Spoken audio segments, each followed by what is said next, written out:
세상을 살아가는 저희들의 마음이 그렇게 썩 좋지 않습니다. 시국도 그렇고 여러 가지 한국의 정치 상황도 그렇고 여러 가지가 좀 자리를 잡아야 될 많은 것들이 있습니다. 뿐만 아니라 대한민국도 그렇고 세계도 그렇고 분명히 변화되어야 할 사실들이 존재하는 것 같습니다. 최소한 우리는 수십 년의 인생을 살았으니까 어떨 때 무엇이 좋은 가치고 또 무엇이 나쁜지 정도는 다 분간할 수 있는 사람들이 되었습니다. 하나님이 우리의 마음에 정직한 마음을 주셨다면 그 마음으로도 우리가 얼마든지 분별력을 가지고 원하고 필요한 일들을 할 수 있지 않나 하는 생각들을 갖습니다. 제가 세계 선교를 위해서 선교에 헌신할 때, 그리고 제가 아멘교회 부임해 왔을 때도 그렇고 항상 하나님께 가지고 있는 개인적이고 목회적인 질문이 있었습니다. 사람들과의 부딪힘도 있고 세상이 여러 가지 흘러가는 정치적인 일종의 흐름들도 있고 안타까운 모습들이 많이 있습니다. 무엇이 문제일까를 생각하고 고민하면 여러 가지 답을 얻을 수 있겠지만 고민하는 것 말고 생각하는 것 말고 기도하면 하나님께서 늘 귀에 들려주시는 찬송이 하나 있었습니다. 그게 여러분들이 잘 아는 503장 찬송입니다. 제가 가끔 설교할 때 많이 인용합니다. 세상이 냉랭하고 사람들이 막 목소리가 높아지고 아우성이 여기저기서 들려지는 이유가 뭘까? 왜 사람들은 저마다 자기의 목소리를, 자기의 주장을 앞세우려고 하고 사람들이 다 마치 자기의 목소리에 귀를 기울이도록 그렇게 절규하는가라는 질문을 던져보면 503장에 있는 대답 그대로 사랑 없는 까닭입니다. 우상에게 절하고 여기저기 신비하고 뭔가 영험하다고 하는 곳으로 사람들이 찾아가고 지금처럼 고도로 문명화된 시대에 자꾸 무속신앙이나 아니면 어떤 사람들의 마음의 갈급함이나 답답함을 해소하기 위해서 이것저것을 떠도는 사람들의 일련에 내재되어 있는 마음의 동기 안에 무엇이 있을까라고 생각해 보면 그것도 사랑 없는 까닭입니다. 찬송가 503장 가사들을 너무나 잘 압니다. 세상 모두 사랑 없어 냉랭함을 아느냐, 곳곳마다 사랑 없어 탄식 소리뿐일세. 악을 선케 만들고 모든 소망 이루는 사랑 얻기 위하여 저들 오래 참았다. 곳곳마다 번민함은 사랑 없는 연고요, 측은하게 손을 펴고 사랑받기 원하네. 어떤 이는 고통과 근심 걱정 많으니 사랑 없는 까닭에 저들 실망하였다. 어떤 사람 우상 앞에 복을 빌고 있으며 어떤 사람 자연 앞에 사랑 요구하도다. 먼저 믿는 사람들 예수 사랑 가지고 나타내지 않으면 저들 실망하겠네. 기갈 중에 있는 영혼 사랑받기 원하며 아이들도 소리질러 사랑받기 원하네. 저들 소리 들을 때 가서 도와줍시다. 만민 중에 나가서 예수 사랑 전하세. 사랑 없는 까닭에 사랑 없는 까닭에 저들 오래 참았네. 가사입니다. 그래서 저는 이런 여러 가지 현상들을 볼 때마다 그 해답, 이유를 명확하게 정의하면서 살아가고 있습니다. 이유는 사랑 없는 까닭입니다. 사랑을 갈구하고 사랑을 찾는 시대에 원하는 사랑이 없습니다. 가정의 위기다라고 하는 것도 그 안을 들여다보면 하나님의 창조 섭리 안에서 보면 명확해지는 것이 사랑 없기 때문입니다. 그래서 하나님이 나를 이곳에 보내셨구나, 우리를 이 세상에 보내셨구나. 여러분들이 한 가족 공동체나 교회 공동체 안에서 존재하는 이유도 사랑을 갈급해 하라고 사랑을 찾는 이들에게 사랑을 주기 위한 목적에서 그것에 나로 있게 하셨다고 하는 사명감을 일깨울 필요가 있습니다. 이게 바람직한 생각이고요. 이게 우리가 신앙인을 가지고 영적으로 바라보는 세상의 모든 고통과 상실감과 아픔과 문제의 근원이라는 것을 분명하게 인식할 필요가 있습니다. 가정의 달 어버이 주일을 맞이해서 오늘은 사랑 이야기를 좀 해보려고 합니다. 우리 안에 어느 순간인가 이렇게 사랑에 대한 개념이 바뀌어져 있다면 오늘 사랑에 대한 새로운 개념 정의를 분명하게 하고 하나님이 우리에게 주신 사랑, 그리고 하나님이 다른 사람들과 함께 나누기 위해서 우리에게 가르쳐 주신 사랑의 개념을 다시 재정립할 필요가 있습니다. 이 사랑의 개념을 다시 한번 재정립하고 그것으로부터 우리의 롤플레이 역할을, 우리에게 맡겨진 사명에 대한 인식을 좀 새로 할 필요가 있습니다. 부부간의 갈등이 있으면 그 갈등을 해결할 수 있는 한 가지 방법, 그 갈등의 원인, 그건 사랑입니다.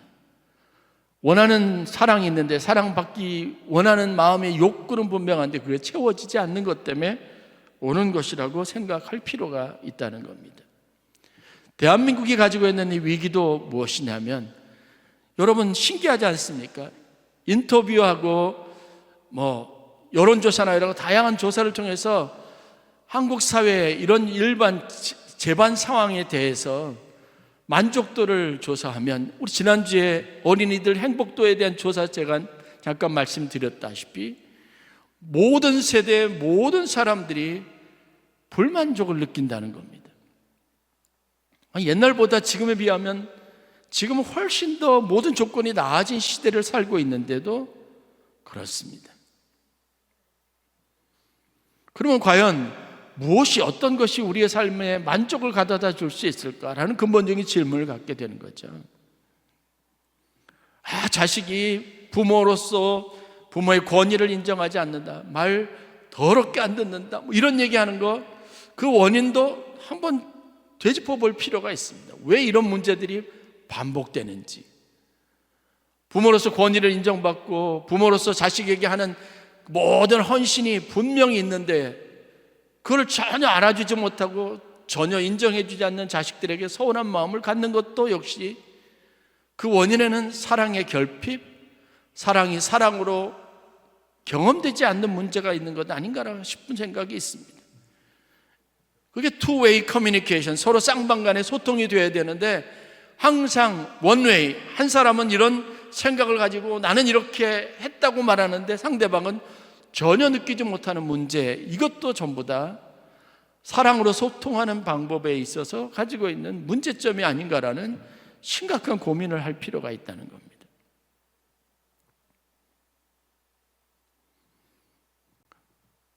오늘은 열왕기상 3장 16절부터 28절까지 있는 솔로몬 왕의 이야기를 잠깐 좀 해보려고 합니다. 그 이야기는 사랑에 관련된 것이, 사랑의 개념이 과연 어떻게 정의되어야 하는지에 대한 좋은 교훈을 우리에게 주고 있습니다. 여러분들이 잘 아는 것처럼 이야기를 거슬러 가면 이스라엘이라고 하는 한 나라가 가나안이라고 하는 곳에 정착해서 역사 이래에 가장 부유하고 가장 큰 영토를 가지고 가장 번영을 누리고 있었을 당시에 일이었습니다. 아버지로부터 아들로 이어지는 왕조에, 그러니까 왕권이 처음으로 세습된다, 이어진다, 유산으로 상속된다, 그런 개념의 처음 왕국이 탄생하던 때의 일인데 이 과정이 스무스하지 않습니다. 아버지 다윗 왕이 이뤘던 이 왕국을 자녀들에게 물려줘서 그 자녀들이 이 나라의 기초를 더 든든히 하고 나라를 더 번영시키기를 원하는 아버지의 간절한 바람과는 다르게 다윗이 힘을 얻고 이제 세상의 마지막 인생길을 가려는 그 즈음에 자식들 사이에 싸움이 일어났습니다. 어느 부모도 이것을 바라지 않습니다. 원하지 않습니다. 유쾌하지 않은 자신의 인생의 쓸쓸한 마무리 과정들을 보는 우리도 역시 괴롭습니다. 그것도 누구도 아닌 다윗이 그래야 된다는 게 이해가 가지 않습니다. 그런데 그건 현실입니다. 우리의 기대와 바람과는 다르게 그 가정에서는 형제들끼리 서로 싸우고 죽이는 일이 일어났습니다. 우여곡절 끝에 꾀를 내고 더 똑똑하다고 여기고 선지자를 동원해서 그렇게 해서 왕자를 차지한 사람이 누구냐면 솔로몬인 겁니다. 성경에 우리가 아는 것처럼 솔로몬은 왕이 되었지만 그의 자리가 위태로웠습니다. 그런 과정을 거치고 왕이 됐기 때문에 아무리 선지자를 세워서 그에게 기름 붓고 왕으로서 훌륭한 대관식을 하고 다윗도 공식적으로 인정하는 왕의 계승자로 솔로몬을 지목했지만 솔로몬의 왕으로서의 지위는 불안했습니다. 이 이야기는 제가 만들어낸 이야기가 아니라 성경에 분명하게 증언하고 있는 바입니다. 솔로몬은 불안한 자신의 정치적 입지를 강화하기 위해서 왕이 되자마자 두 가지 의미 있는 조치를 했습니다. 첫 번째는 애굽의 왕에게 찾아가서 자기의 정치적인 배경이 되어달라고 했습니다. 그렇지 않습니까? 혼자 서기 어려우면 누구의 도움이라도 받아야 되는 것 아니겠습니까? 그렇게 해서 그가 고도의 전략으로, 정치적인 하나의 전략으로, 전술로 사용한 것이 뭐냐면 바로의 딸을 아내로 받아들인 겁니다. 이 일은 하나님이 기뻐하시는 일이 아님에도 불구하고 그가 얼마나 불안하고 초조했는지를 반증하는 겁니다. 그리고 여러분, 우리가 솔로몬의 인생에서 가장 주목할 만한 하나의 사건이라고 여겨지는 일천번제를 드리게 된 배경도 역시 자기의 안에 있는 내적인 불안감이 원인이었습니다. 하나님의 도움을 구했던 겁니다. 하나님이 자신의 왕권을 위해서 권위를 주기를 원하셨던 겁니다. 인정받기를 원하는 욕구가 있었습니다. 그래서 기브온에 있는 산당에 가서 거기에서 일천번제를 드리게 된 겁니다. 그리고 자기의 당신의 상황을 이렇게 하나님 앞에 기도하면서 호소합니다. 열왕기상 3장 7절 말씀입니다. 여호와여, 주께서 종으로 종의 아버지 다윗을 대신하여 왕이 되게 하셨사오나 종은 작은 아이라 출입할 줄을 알지 못하고. 이 이야기는 뭐냐면 내가 내 아버지 뒤를 이어서 왕이 되게 하셨으나 나는 너무나 작고 보잘것없고 연약한 아이와 같아서 무엇을 어떻게 할지 사리를 분별할 줄도 모르고 어떻게 나라를 치리하고 통치할 줄도 알지 못합니다. 그러니 하나님, 내가 결사적으로 하나님의 도움을 구하오니 내가 드리는 이 번제, 매일의 번제, 일천의 번제를 하나님 받으시고 내게 지혜를 주시고 왕으로서의 권위를 가지고 이 나라를 통치할 수 있게 해달라고 기도한 겁니다. 솔로몬은 자신의 어떤 처지에 있는지 분명하게 알았습니다. 어린아이와 같다는 이 고백이 그가 가지고 있는 불안감을 그대로 드러낸 것 아니겠냐는 겁니다.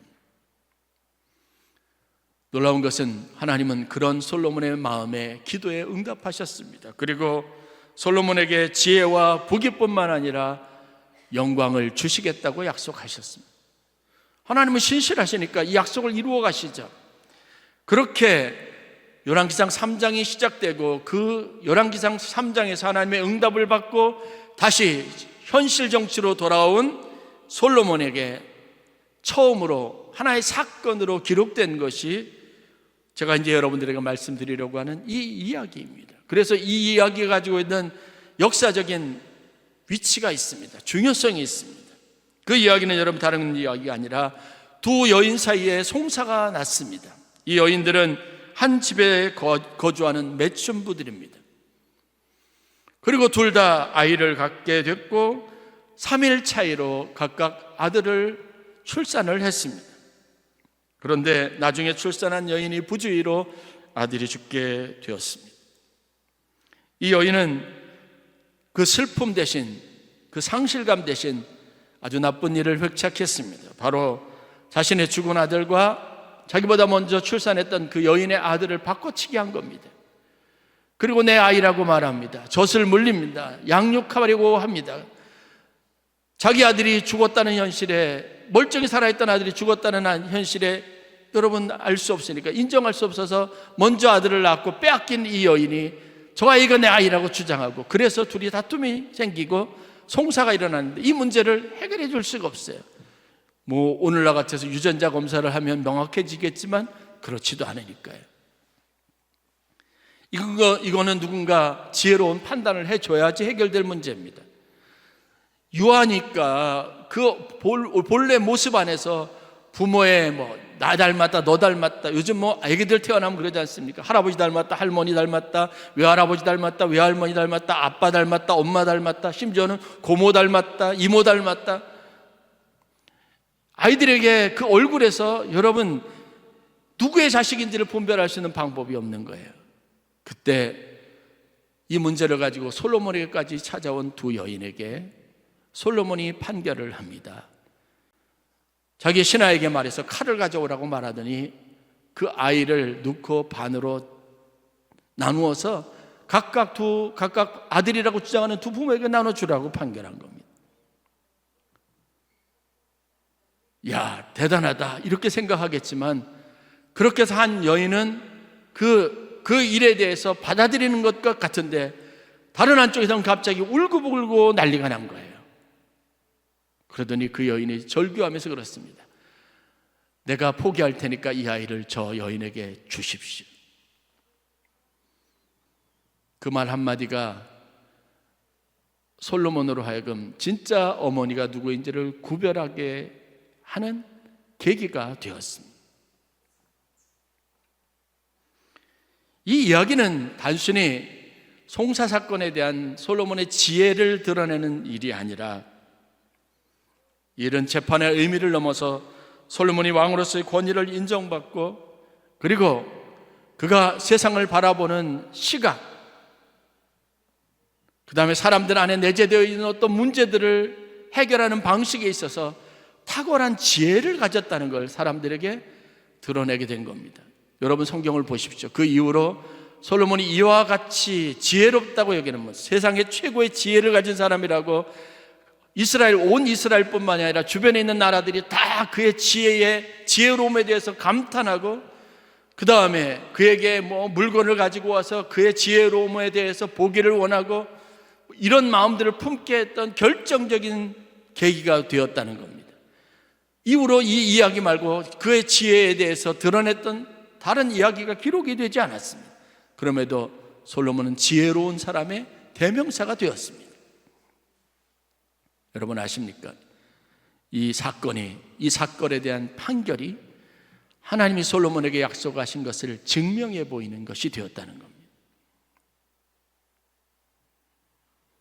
진짜와 가짜는 결국은 구별될 수밖에 없습니다. 지금처럼 모든 것이 다 교묘하게, 모든 것이 다 아래 수면에 다 저장되어져 있고 드러나는 것만으로도 우리가 진리가 무엇이고 참이 무엇인지 모르는 시대, 그런 혼란스러운 시대라고 하더라도, 사랑에 대한 수없이 많은 정의가 존재하는 시대라고 하더라도, 교회가, 하나님을 믿는 사람들이 진짜 참 진리를 믿고 있는지 아닌지를 우리가 분별하기 어려운 시대라고 하더라도, 온갖 이단 사상들이 판을 치는 세상에 산다 할지라도, 여러분 우리가 그리스도인이라고 하는 자부심을 가지고 하나님의 살아계심을 증거하고 하나님의 진리가 이 땅에 있는 모든 이들을 온전히 세우는 힘과 능력이 있고 그것이 하나님의 나라를 이루는 기초가 된다는 사실을 증명할 수 있는 방법은 존재한다는 겁니다. 그게 뭔지 아십니까? 사랑이라는 겁니다. 솔로몬의 지혜로움은, 그가 왕으로서 가지고 있는 권위는 사랑에 대한 온전한 이해로부터 왔다는 걸 성경이 우리에게 보여주고 있습니다. 이 이야기는 한낱 솔로몬의 지혜를 뽐내는 이야기가 아니라, 이 이야기는 예수 그리스도의 오심과 예수 그리스도께서 우리를 위해 보여주신 하나님의 사랑의 참된 모습을 예표하는 중요한 하나의 스토리 라인을 가지고 있습니다. 세상에 어떤 삶을 살더라도 세상 사람들에게 우리가 증명해 보여야 할 사랑이 바로 이와 같은 겁니다. 목소리 큰 사람이, 주장하는 사람이, 논리적인 사람이 이기는 세상이 아니라 사랑이 지배하는 세상, 사랑이 진짜 힘을, 위력을 발휘할 수 있는 세상을 만들려고 하나님께서 그리스도를 이 땅에 보내셨고, 그 사랑을 우리에게 부어주셨고, 그 사랑이 우리를 변화시켰습니다. 우리는 그것을 믿는 사람이 되어야 될 줄 믿습니다. 저는 사랑에 대한 세 가지의 교훈들을 여러분들과 함께 나누기를 원합니다. 이 이야기로부터 우리가 얻을 수 있는 게 있습니다. 첫째, 사랑은 참과 거짓을 구별하는 힘이 있습니다. 그러므로 여러분, 하나님의 사랑을 믿으시길 주의 이름으로 간절히 축원합니다. 그 사랑이 있으면, 그 믿음이 있으면 견디는 힘이 있는 겁니다. 조바심 내지 않습니다. 두려워하지도 않습니다. 흔들리지도 않습니다. 아무리 상대방이 알아주지 못하더라도 여러분, 그 사랑을 계속 하십시오. 그러면 그 사랑이 나중에 참과 거짓을 드러내게 될 겁니다. 상대방이 아직까지 서운해하고 힘들어한다면 그 사람을 위해서 우리가 해야 될 일은 그 사람에게 사랑이 아직 필요한 까닭이니까 여러분, 그 사람과 절연하거나 그것을 몰라준다고 너무 서운해하지 마시고 더 사랑하시기로 결단하시기를 바랍니다. 사랑은 소유욕이 아닙니다. 사랑은 감정적인 욕구도 아닙니다. 사랑은 우리의 존재 자체고 하나님이 우리 안에 부어주신 삶을 이끌어가는 가장 중요한 에너지자 삶의 원동력이라고 하는 믿음을 가지시기를 바랍니다. 사도 바울은 에베소서 4장 15절 말씀에 성숙한 그리스도인에 대해서 메시지를 전하면서 그리스도의 사랑 안에서 행하여 참된 것을 구별하고 장성한 어른이 되라고 권면했습니다. 너희들이 저 사람보다 좀 더 나은 것이 있냐? 그것을 보이기를 원하느냐? 너희들이 다른 사람에 비해서 참된 진리를 가지고 있는 사람이라고 여기고 또 그것에 대해서 사람들에게 보이고 싶다면 사랑 안에서 행하라는 겁니다. 로마 황제에 의해서 자양된 기독교에 대한 대대적인 박해가 있었을 때 그 시대를 배경으로 썼던 성경에 바울의 서신서들이나 사도들의 편지가 있습니다. 우리가 수요일마다 그 말씀을 보는데 그 말씀에서 박해와 위기의 시대에 사도들이 교회와 성도들에게 힘을 주어서 그 시대를 이겨나갈 수 있는 가장 중요한 교훈들을, 메시지를 던지고 있는데 그것이 무엇인 줄 아십니까? 그럴수록 더욱 사랑 안에서 선을 행하라는 겁니다. 그것으로 너희가 하나님의 자녀인 것을 세상에 증명해 보이라는 겁니다. 그들이 교회와 성도들이 가지고 있는 오해를 불식시키라는 겁니다. 사랑의 힘을 믿으시기를 바랍니다. 이 사랑은 결국은 참과 거짓을 분별하는 힘이 있습니다. 어떤 분이 하나님의 사랑을 도저히 이해할 수 없다고 말하고 질문을 들은 적이 있습니다. 하나님의 공평하지 않음, 정의롭지 않은 문제에 대한 도전도 목회하면서 여러분들에게 많이 듣습니다. 그 가장 중요한 이유가 뭐냐면 어떻게 저런 사람이 사랑받을 자격이 있냐는 거예요. 저런 사람도 구원받을 수 있냐고 하는 질문입니다. 제 대답은 그래서 예수님께서 이 땅에 오셨다고 하는 겁니다. 이 똑같은 일이 예수님이 공생의 사역 중에 있었습니다. 무엇 때문에 예수님이 십자가에 달려 돌아가셨는 줄 아십니까? 왜 사람들이 자신들의 리더, 정치적인 폴리티컬 리더로 만들고 싶었던 예수에게 돌팔매질을 하고 그에게 모욕감을 주고 그의 옷을 찢어버리고 그의 모습을 속모양을 그대로 드러내놓고 수치의 상징인 십자가를 지게 했는지 여러분 아십니까? 세리들, 그 시대가, 그 사회가 사람들이 조롱하던, 사람들이 도저히 인정할 수 없었던 약탈자, 수찰자들, 매국노라고 하던 사람들과 어울리는 예수의 행위 자체에 대해서 공감할 수 없는 겁니다. 그때 예수님이 제자들에게, 그 무리들에게 던진 대답이 무엇인지 아십니까? 의사가 왜 필요한 줄 아느냐는 겁니다. 병든 자를 위해서 필요하지 않겠습니까?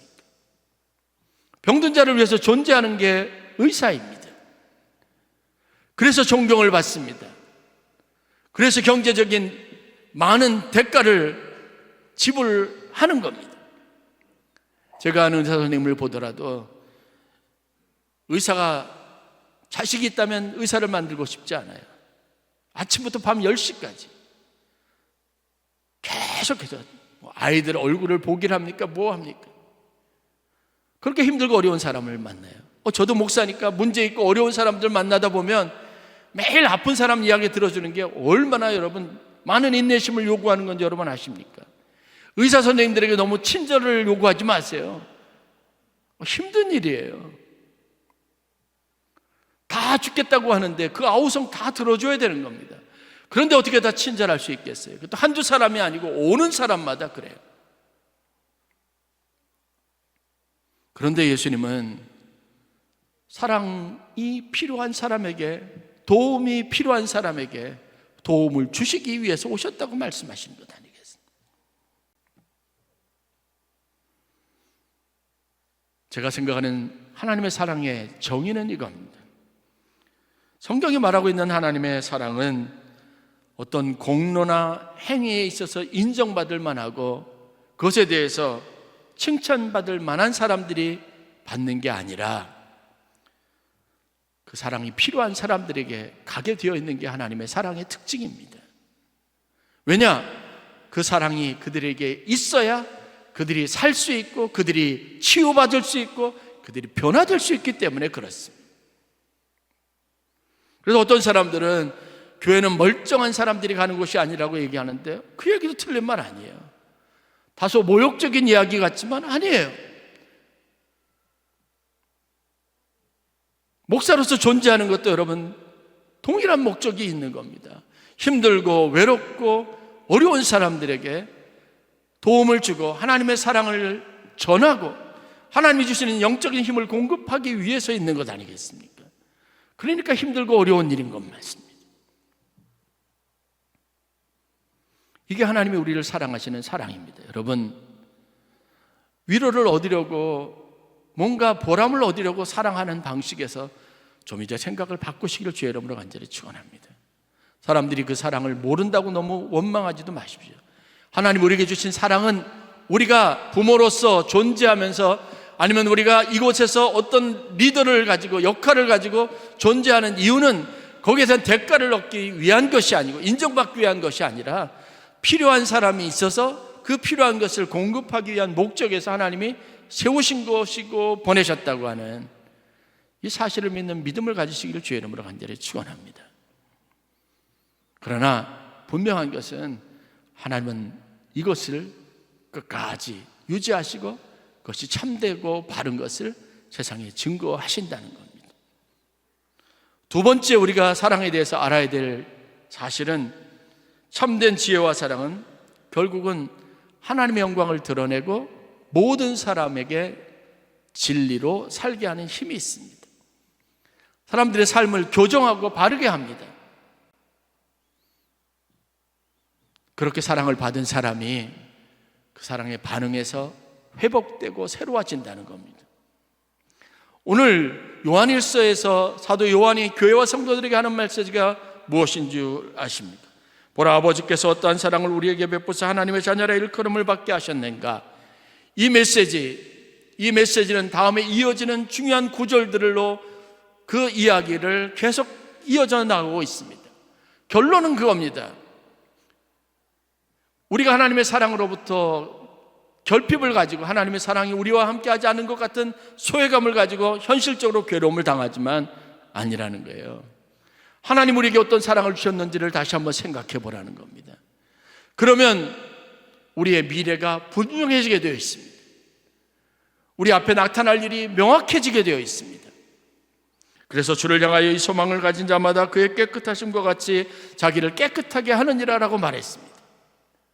될 대로 되라고 생각하고 사는 게 아니라 하나님 우리에게 베풀어준 사랑의 가치를 아니까 내 삶의 경건과 거룩을 실천할 수 있게 하고 그 사랑의 가치에 합당한 삶을 살도록 나를 긴장시키고 나의 삶을 규모 있게 만드는 효과를 가져온다고 말하고 있는 겁니다.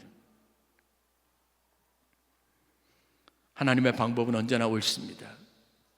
사랑은 우리를 양육하고, 사랑은 우리를 온전하게 하고, 사랑은 우리를 변화시키고, 사랑은 우리를 힘있게 하는 하나님 우리에게 주신 가장 놀라운 축복이 됨을 믿으시기를 주의 이름으로 간절히 축원합니다. 하나님이 그 사랑을 우리에게 요구하시고, 그래서 우리는 하나님이 우리에게 부어주신 사랑이 어떠한 것인가를 알아야 합니다. 그럴 때 우리가 하나님의 자녀라고 하는 사실에 프라우드가 있고, 이 사실이 우리의 삶을 교정하는 축복이 있음을 믿으시기를 바랍니다. 마지막 세 번째는 솔로몬의 사례에서 보았듯이 사랑이 참과 거짓을 구별하고 사랑이 우리를 변화시키고 우리를 온전하게 하는 힘이 있다면, 여러분, 사랑이 우리의 권위를 세워주는 힘이 있다는 걸 믿으시길 바랍니다. 여러분, 내가 진짜 부모라는 것을 여러분 자녀들에게 증명해 보이고 싶습니까? 여러분이 진짜 그리스도인이라는 것을 세상 사람들에게 말해주고 싶습니까? 그렇다면 하나님이 우리에게 주신 이 사랑의 방식을 따르고 사랑의 원리를 따라 살아가시기를 주의 이름으로 간절히 축원합니다. 그러면 우리 안에 하나님이 부어주신 이 사랑이 사람들에게 하나님이 어떤 분인가를 드러낼 것이고, 사람들은 하나님께 대한 존경과 영광을 우리에게 돌리게 될 겁니다. 그래서 빌립보서의 말씀에 사도 바울은 예수 그리스도의 삶이 가져다주는 탁월함에 대해서 말합니다. 그는 근본 하나님과 본체시나 자기를 쳐서 복종시키고 종의 형체를 가지셨습니다. 사람을 위해서 자기 자신을 아낌없이 내어드렸습니다. 그 결과 예수 그리스도께서 얻으신 영광이 뭔지 아십니까? 모든 만물을 그의 이름 앞에 무릎을 꿇게 하셨고, 그들의 입으로 하나님 앞에 영광을 돌리게 하는 놀라운 축복과 은혜를 베풀어 주신 겁니다. 아무리 소리 지르고 여러분이 권위를 스스로 내세운다고 권위는 만들어지지 않습니다. 하나님의 사랑이, 교회의 사랑이, 그 다음에 성경이 말하는 참된 사랑이 우리를 권위 있게 합니다. 목사를 목사되게 하고, 장로를 장로되게 하고, 권사를 권사되게 하고, 여러분들 각 공동체 그룹 안에서 좋은 리더가 되게 하는 것도 사랑의 본성을 유지하고, 성경이 말하는 사랑의 방식대로 여러분들이 낮아지고 희생하고 섬기는 일을 우선으로 할 때 세상에 우리에게 주는 영광이라는 걸 알아야 합니다. 이 사랑이 우리가 가져다주는 귀중한 교훈들을 다시 한번 깨닫고 참과 거짓을 분별하는 사랑의 힘을 믿으시길 주의 이름으로 간절히 축원합니다. 모든 일을 교정시키고 새롭게 하고 거룩하게 하고 온전하게 세우시는 사랑을 믿으시길 바랍니다.